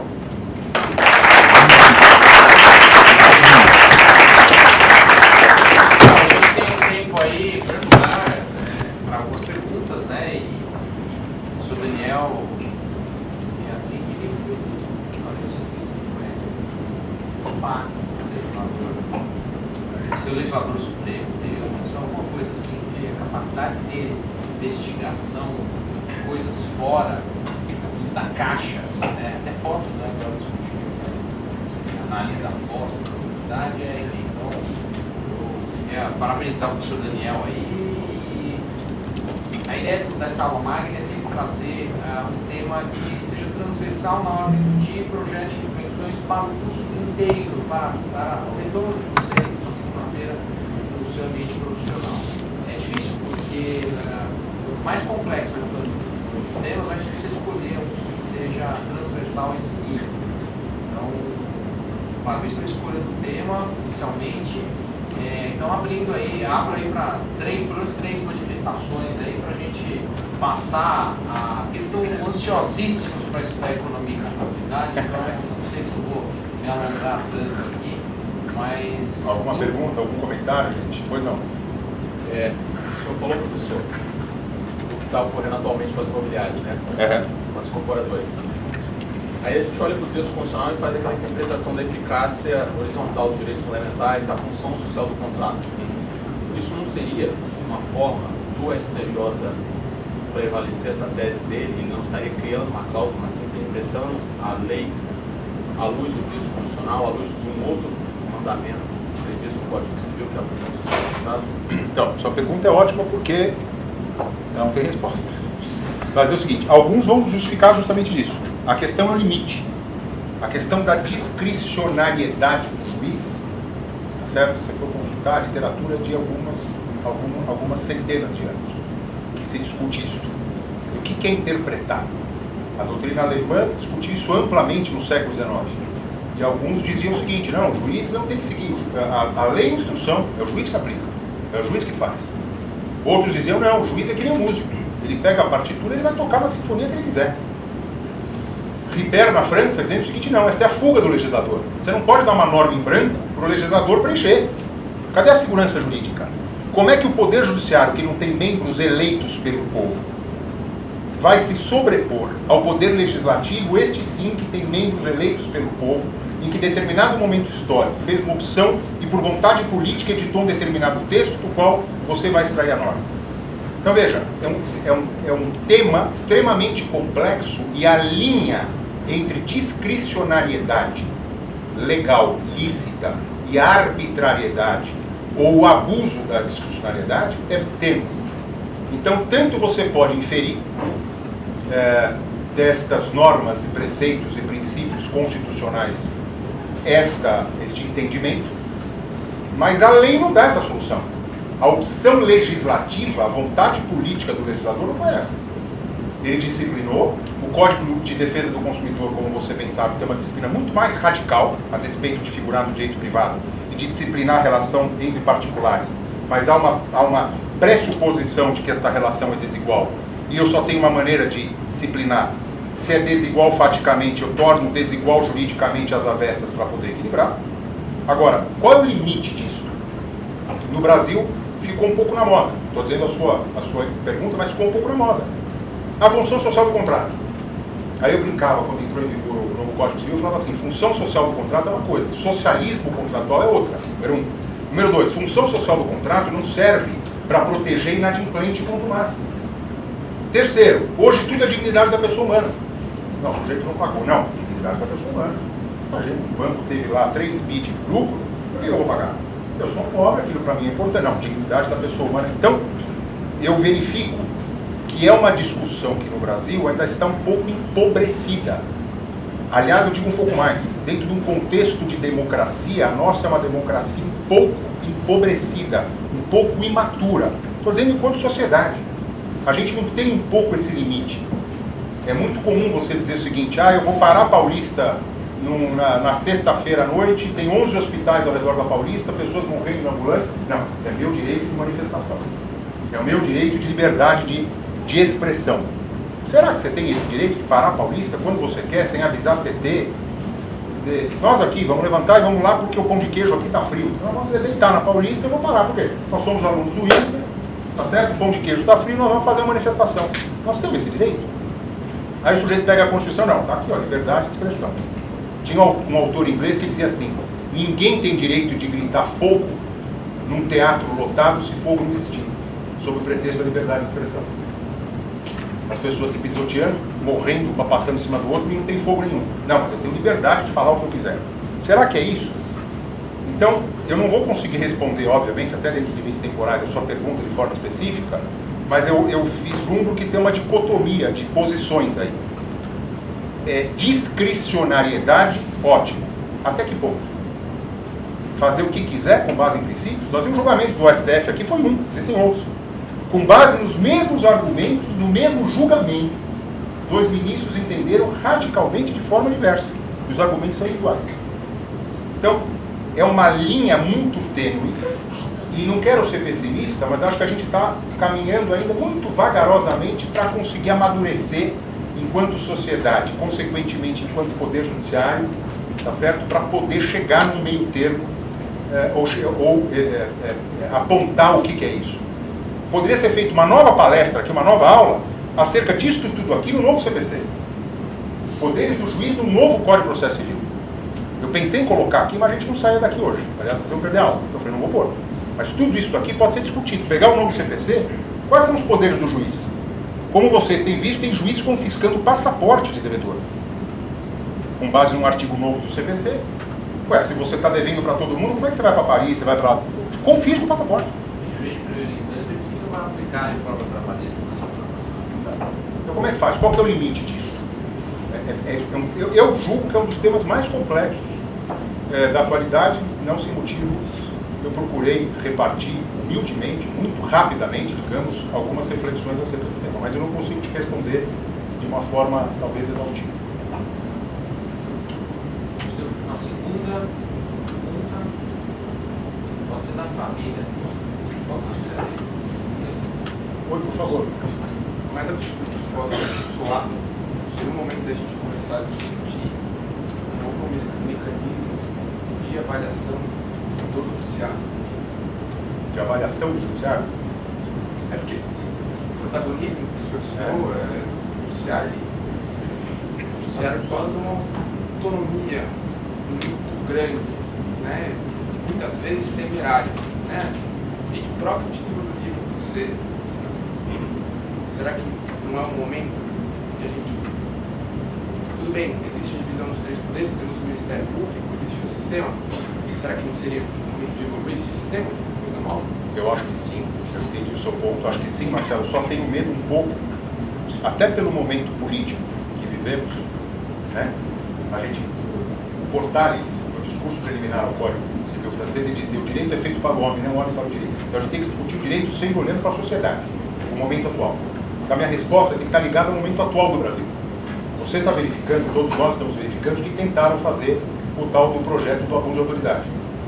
Inserir o crime de hermenêutica. Que nós estamos voltando 2 séculos. Quando o juiz era la bouche de la loi, o juiz era a boca da lei. Subsunção, 1804, onde existia na França, nos primórdios do século XIX, a proibição de interpretar. O juiz era proibido, por norma expressa, de interpretar. Aplica a lei. Dizer, é duro, é certo, é errado, é duro, mas é a lei. Então, a gente vai voltar 2 séculos. Não passou, não vai passar, mas o crime de hermenêutica. Então, vamos lá. Eu concordo com você, tudo que for mecanismo de controle, mecanismo de tornar mais eficiente, mecanismo de punir juiz corrupto, juiz ineficiente, blá, blá, blá, excepcional. Só temos que tomar cuidado com o momento que nós estamos. Porque o momento é tão caloroso, para dizer o menos, que as pessoas procuram exacerbar um pouco a ideia boa de fazer o controle e punir o juiz por um crime de interpretação, Ricardo. Eu pergunto para você, e se for vencido por o que os doutrinadores apontaram? E se for vencido por maioria no TJ de São Paulo? E depois no STJ é cassado, modificada aquela decisão? Quem será punido penalmente? Os ministros, os juízes do TJ, os embargadores que votaram contra? Quer dizer, o crime de hermenêutica é o absurdo. E é o reflexo do que eu estou dizendo para você. Que talvez não seja o momento propício do ponto de vista político, tá certo? Para discutir, do ponto de vista legislativo, de um mecanismo de proteção mais eficiente. Mas a sua ideia, eu comungo dela, vale dizer, tudo que for para controlar, tudo que for para tornar mais eficiente, tudo que for para melhorar, perfeito. Só temos que tomar cuidado, porque nem sempre o dito legislador tem as melhores das intenções. Que é um pouco do que passa ao redor da ideia da lei de abuso de autoridade. É isso. Nós temos crime de hermenêutica, que pode tirar. Temos tempo aí para uma última intervenção lá em cima da montanha, no caminho lá do... Diga, Sérgio. Na verdade, eu queria fazer uma observação, porque até mesmo que você fala. Você acha que todo esse movimento do Poder Judiciário, esse ativismo, não é uma própria provocação do Poder Legislativo? Por exemplo, eles deixam algumas normas nos textos tão abrangentes que cabe ao próprio Poder Judiciário dar o devido à interpretação necessária. Porque o que eu vejo algumas vezes algumas ponderações, alguns parágrafos, por exemplo, na reforma trabalhista, que colocam exigências legais, enfim, diversos textos que não deixam de forma clara e objetiva o que você quer atingir. Então, eu acho que o nosso poder legislativo é tão fraco que será que talvez não seja essa a intenção deles? Nós não temos competência para chegar tão a fundo. Pessoal, será que não cai uma inversão de papéis aí? Certo, eu acho que tem uma inversão de papéis e eu respondo rapidamente com dois aspectos. Primeiro, que o nosso poder legislativo é fraco, obviamente que é, e as coisas são aprovadas por consenso, com um determinado quórum, haja vista, tirando tudo que tem de política, de certo e errado, pouco importa. A reforma previdenciária não está passando porque não tem um ambiente político necessário, por mil motivos que não vamos entrar, para que ela caminhe. E ela precisa de um quórum especial porque é uma modificação na Constituição, diferente da reforma trabalhista, que o quórum era muito mais simples. Primeiro ponto. Então, existe uma ineficiência do poder legislativo. Ponto. Primeiro ponto. Segundo, as cláusulas gerais e as normas abertas, gente, de fato não são o melhor de tudo. Mesmo aqueles que defendem, apontam que de fato cria uma insegurança jurídica. Só que é um mal necessário. Eu não tenho hoje em dia, com a rapidez com que os acontecimentos se sucedem, eu não tenho como ter um código de 2046 artigos, como é o Código Civil Brasileiro, tá certo? Se ele não tiver apoiado num regime de normas abertas que consigam fazer com que o sistema respire e que ele efetivamente dure no tempo. E os exemplos históricos disso, para ser muito breve, são vários. Um deles, talvez o mais paradigmático, é do Código Alemão. Ele foi aprovado em 1896, entrou em vigor em 1900. Os autores alemães, os civilistas, dizem que na República de Weimar, em 1919, o código já estava desatualizado. Porque nos primeiros 19 e 20 anos na Alemanha, as modificações foram tamanhas, sobretudo também pela Primeira Guerra Mundial, que o código, se ele fosse construído sob normas fechadas, ele deveria ser rasgado e jogado fora. Pois bem, o Código Alemão está em vigor até hoje, desde 1900, há 117 anos, por um motivo simples, porque ele contém uma série de cláusulas gerais, e o mesmo artigo que você vai ler na discussão dos motivos do Código, que o legislador daquela época de 1896 queria dar um determinado entendimento, você pega esse mesmo entendimento 10 anos depois do entendimento de hoje, você vai ver que é totalmente diverso.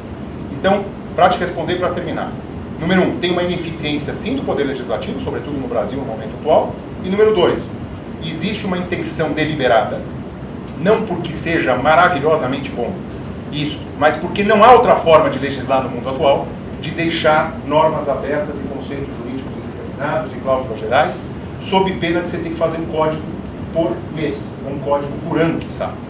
Isso é absolutamente impossível, porque o Código Civil Tributário, a CLT, o Código de Processo Civil, são monumentos legislativos muito pesados, cujo processo legislativo, como eu mencionei aqui, demora não raro 20 anos, 22 anos. O único que não durou, como eu mencionei, foi o Código Francês, pelos motivos aí políticos que a gente realçou. Então, acho que são as duas coisas, ineficiência do legislativo e, número 2, uma deliberada intenção de deixar normas abertas, não porque isso seja 100%, mas é o que tem para ser feito no dia de hoje, sob pena de eu ter que trocar o código a cada vez. Dúvida, gente? Cadê o André? Bom, ele vai ter que voltar a passar. Oi, amor, fale. E judicial? Judicial? Eu respondo para você lá em casa. Só para a gente não atrapalhar que eles têm aula, tá bom? Tem pergunta, e aí eu te respondo. Gente, muito obrigado pela atenção. André vai Olha, passar. o que a gente quer estimular nessa aula é uma reflexão deliberativa, né? Com essa ideia de que o INSPER tem a brincadeira que usa mais, que é vocês fazerem esse raciocínio incorporando o raciocínio não jurídico, agora o desafio está avançado. Se isso aqui já não é trivial, e essa é a nossa arte, análise jurídica, você imagina uma análise multidisciplinar. Então, o estímulo histórico da escola, todo o DNA da escola é multidisciplinaridade. Então, fica aqui o nosso desafio lançado, a gente vai ter aqui o curso inteiro para desenvolver nas suas diversas ramificações, programas. Queria, em meu nome, em nome do Rodrigo, eu estou fazendo que ele chegue aqui, mas está difícil, porque o debate é só sobre a reforma trabalhista, está pegando fogo no andar aqui. Então, chegou o recado que ele deixou esse abraço, fala o áudio dele. Ele está mediando o debate sobre a reforma trabalhista só com advogados trabalhistas e com juiz e promotor do meio. Só não tem sindicalista. Tem segurança lá? Não sei, eu sei que nós isolamos num andar, eles estão no mesmo andar lá. Eu estava monitorando aqui, então o Rodrigo manda um abraço também.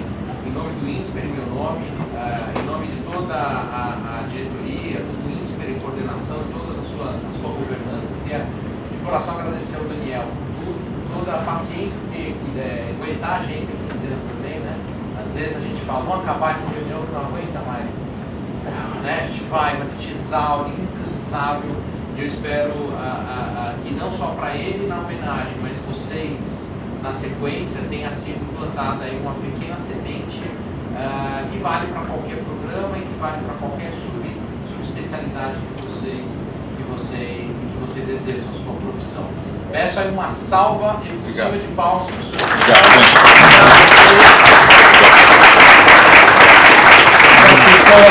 E também parabéns às pessoas suspeitíssimas, à sua família, sempre simpaticíssimos. E agora eu vou ter que sair daqui a pouco para poder responder para minha filha. E eu peço aí só para vocês aguardarem 10 minutos para a gente fazer aqui a nossa, não vou dizer troca da guarda, mas sim a apresentação do que vocês verão aí nos próximos capítulos. Já falei com o professor Otto, como é que nós vamos falar? Eu tenho que falar com vocês aqui, o tempo aqui dessa terceira parte é de 15 minutos. Então nós vamos nesses 15 minutos, paramos por 15 minutos e voltamos, vai começar a aula às 18h30, já calibrei com o professor Otto, que estava aqui fora agora há pouco. Então nós vamos ter esse delay, depois ele falou, não tem problema que eu ajusto, eu fico com ele até as 3 da manhã, tá tudo certo aqui. Mas brincadeiras à parte, esse é vamos setar o relógio agora. Então eu preciso usar esses 15 minutos com vocês precisam descansar 15 minutos e aí nós começamos aí às 18h30 com o professor Otto Nogueira. Bem, as boas-vindas de vocês, ela é muito bonita, é muito legal, mas vocês estão vindo de lugares diferentes, de experiências diferentes, escolas diferentes, e a gente precisa sempre ajudar vocês a entrar nesse ambiente. O processo seletivo das turmas de weekend, ele é um pouco diferente, até porque a maioria de vocês foi entrevistada via Skype, a maioria de vocês veio talvez em momentos diferentes, presencial, né, de forma presencial aqui na escola, e processos normalmente que tem aí algumas interrupções, né, então o processo de weekend a gente tem um carinho especial para receber vocês aqui. Então a primeira coisa que a gente vai mostrar, deixa eu só ver se eu não troco, é um vídeo institucional da escola para vocês, sem sair do lugar, entrarem dentro do prédio. Aliás, eu recomendo a todos que vocês circulem pelas instalações, não tem tour guiado, vamos chamar assim, mas sintam-se em casa. Então vocês estão entrando numa casa que passa a ser de vocês a partir oficialmente de hoje. Vamos dar um giro e vamos conhecer os diretores, vamos conhecer as pessoas que estão aí tomando conta de vocês e de nós como colaboradores.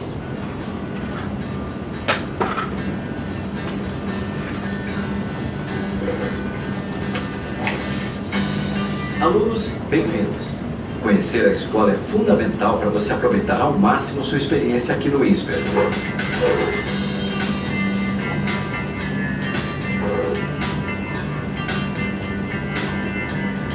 No térreo, próximo à entrada, fica o atendimento ao aluno. Nesse piso, também está a Biblioteca Teles, espaço tranquilo para estudar, pesquisar e realizar trabalhos em grupo. Logo adiante, fica a sala de reprografia para impressão e cópias. Para um lanche nos intervalos, use os cafés do segundo andar ou do subsolo.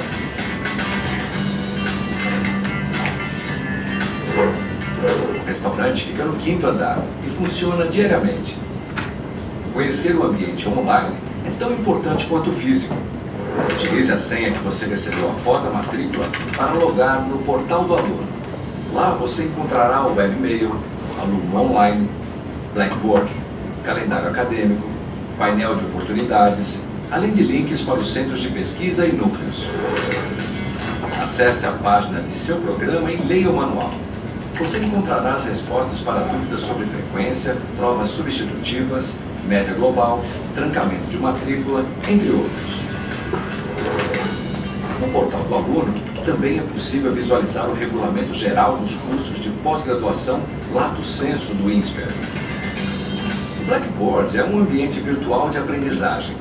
Nele você terá acesso aos materiais de apoio, como planos de aula, apresentações, links para os cases e artigos indicados pelo professor.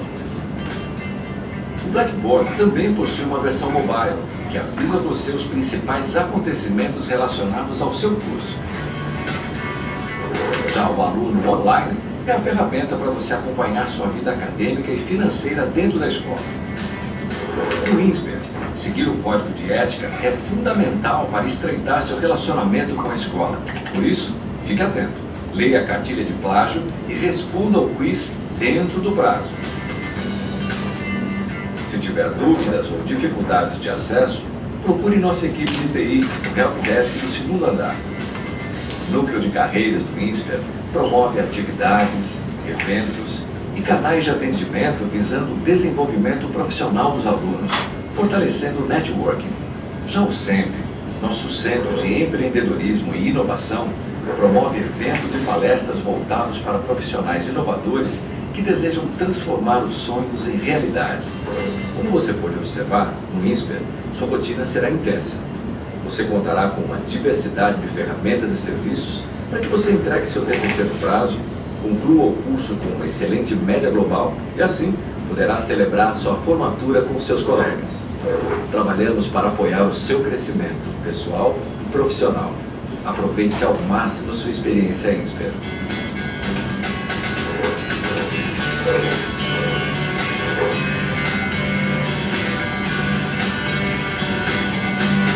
Vou emendar o segundo vídeo sem mexer na luz, sob pena de estourar toda a minha capacidade. Deixa eu dar o segundo.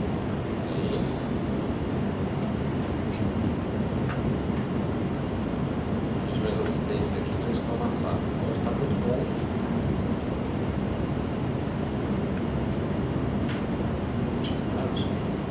Agora me dei uma.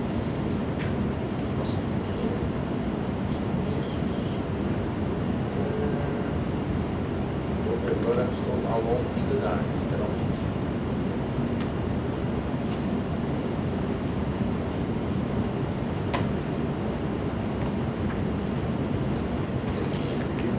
Devia estar indo. Provavelmente fez o teste, tá?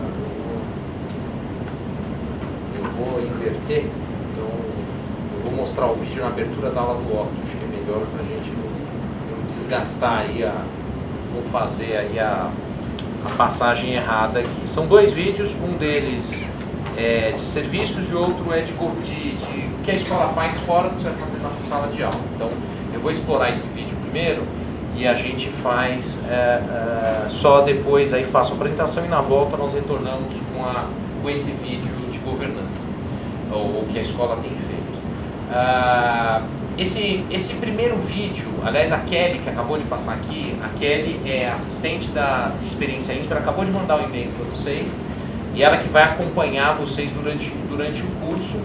Esse vídeo diz basicamente os primeiros socorros e as grandes preocupações que vocês vão ter durante o curso. Vocês devem ter notado que primeiro achar a sala de aula é a grande pergunta, né? Os totens aqui na escola estão, os monitores indicam sempre onde será a aula de vocês. Provavelmente não será nesta sala, nem amanhã, né? Hoje é um dia especial, com mais gente, né? Com convidados, então sempre se refiram, né, à sala correta. 2. Testem os seus links, né? Eu soube, aliás, eu estava ali resolvendo 2 ou 3 que estavam com matrícula, acabaram de fazer a matrícula faz meia hora, 40 minutos. Testem nesse primeiro final de semana, né, nos primeiros dias, todos os seus acessos e contem aí com o Helpdesk também. É super importante para que vocês, já que vocês estão aqui neste final de semana, né, tentem fazer os testes todos, porque o outro encontro será só daqui a 15 dias, tá? Isso é super importante e tentem sempre acessar os e-mails @al.aluno.insper.edu.br, que ele é o e-mail de comunicação oficial da escola. Professor, eu não acesso o e-mail.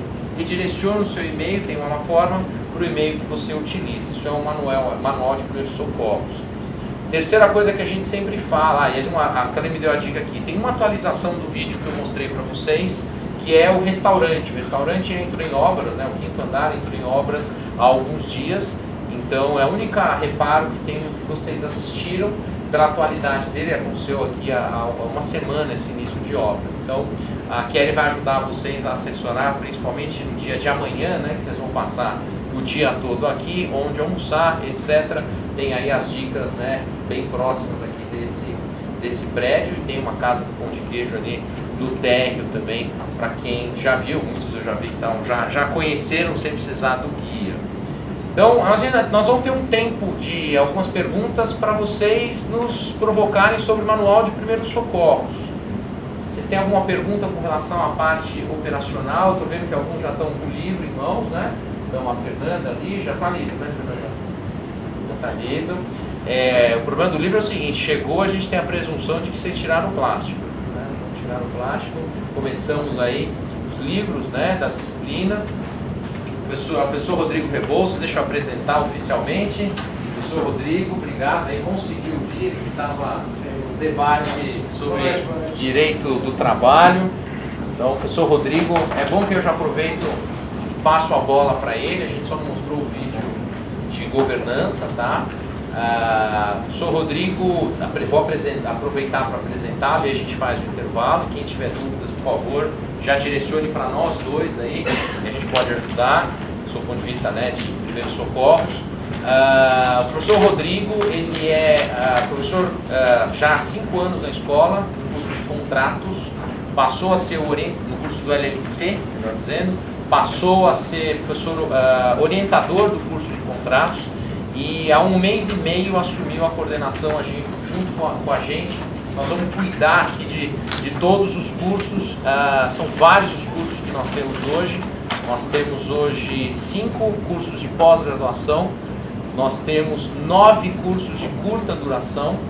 Estamos hoje com alguns projetos de inovação, um deles é a Faculdade de Direito do INSPER, tão sonhada, tá, caiu ao nosso colo, e só para vocês entenderem qual foi a linha de governança das nossas últimas semanas. Passo eu a cuidar de toda a parte institucional, relacional da escola, né, com essa frente mais principal, criação, desenvolvimento de produtos e programas, novas ideias, e o professor Rodrigo passa a ser, há 1 mês e meio, ele assumiu essa função, a coordenação do direito que envolve sala de aula, relacionamento com vocês, relacionamento com professores, relacionamento com o apoio acadêmico, que é a área que nos ajuda no operacional, e todas as interfaces com a escola. Isso, claro, não significa que vocês não possam entrar em contato com a gente o tempo que vocês quiserem, na medida do interesse, mas o professor Rodrigo estará com vocês sempre mais proximamente, e eu sempre rodando por aí, mas eu também estou à disposição. Eu vou encerrar a minha parte, passo ao Rodrigo, que aí puxa o intervalo. Queria de coração dar as boas-vindas a vocês, como coordenador geral do INSPER Direito. A gente, programa ao vivo é o inferno, né? Então a gente acerta com vocês aqui, eu fecho a minha participação. Rodrigo, bola é sua. Queria que você desse as boas-vindas, né? Falasse para o pessoal. Obrigado por você ter conseguido sincronizar lá, eu estava temeroso com isso. E paro de falar, a gente faz o Rodrigo fala, damos o intervalo. Quando voltarmos às 18h30, mostramos o vídeo, ele é super curto, é de boas-vindas da diretoria, então queria mostrar isso, fazer questão de mostrar. E aí começamos a aula de economia com o professor Otto Nogami, que está acelerando as turbinas ali já na parte externa. De coração, mais uma vez, obrigado, sejam muito bem-vindos. Se quiserem, falei das dúvidas operacionais, tem alguém com alguma dúvida operacional? Pode também falar logo no intervalo, não tem problema, fiquem super à vontade, tá bom? Vamos sugerir a hora que começar Rodrigo. a operar. Rodrigo, bola é sua, obrigado. Pessoal, boa noite já, agora, há 3 minutos, boa noite, obrigado. Queria estar participando aqui desde o início, em homenagem ao nosso queridíssimo professor Daniel Boulos. Foi muito me honrou ter escrito essas poucas palavras. Sejam bem-vindos mesmo, acho que eu conheço uma parte de vocês por entrevistas por Skype ou entrevistas presenciais, a minoria presencial, várias por Skype, né? Só viam a minha foto, sim, eu existo, eu me movimento, eu não sou um robô. Estou aqui à disposição de vocês, vou circular na sala de aula.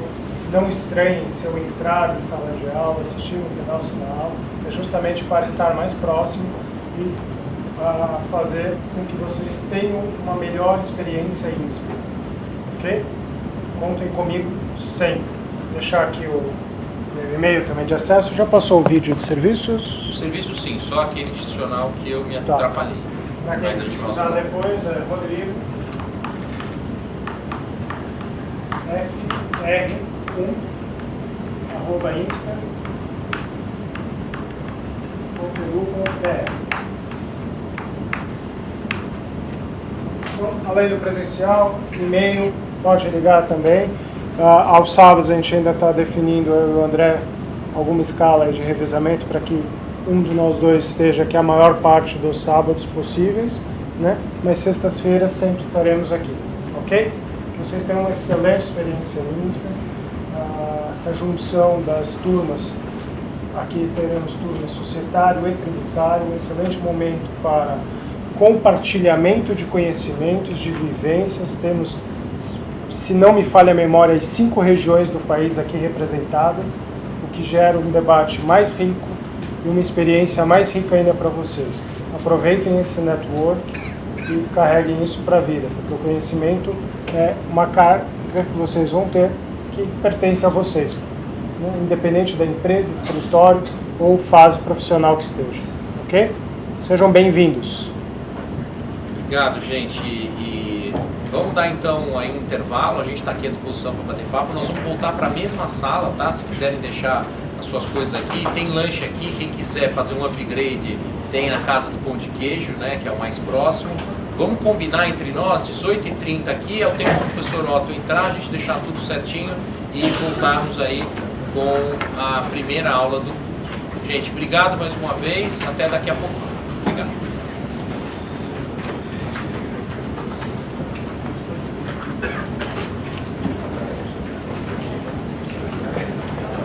E aí? Chegou, hein? Nós, hein? Agora também isso aí. Parabéns,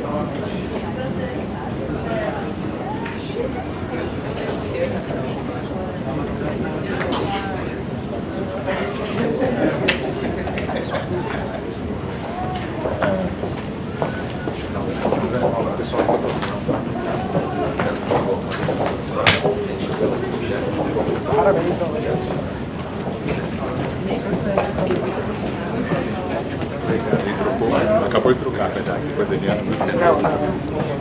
Foi. escrever de madrugada, gente. Desculpa. Bota intenção. Olá, tudo bem? Olá. Você lembrava de você lá me recebendo? Não, a Havaiana eu não lembrava. Eu lembrava. Tava de Havaiana? Vamos lá, as camisetas eu lembro. A Havaiana, esse pedaço eu não lembro. Tá bom. Ele gosta de trabalhar desse jeito. Quando não tem reunião. Tá bom. Um abraço. Vai acabar.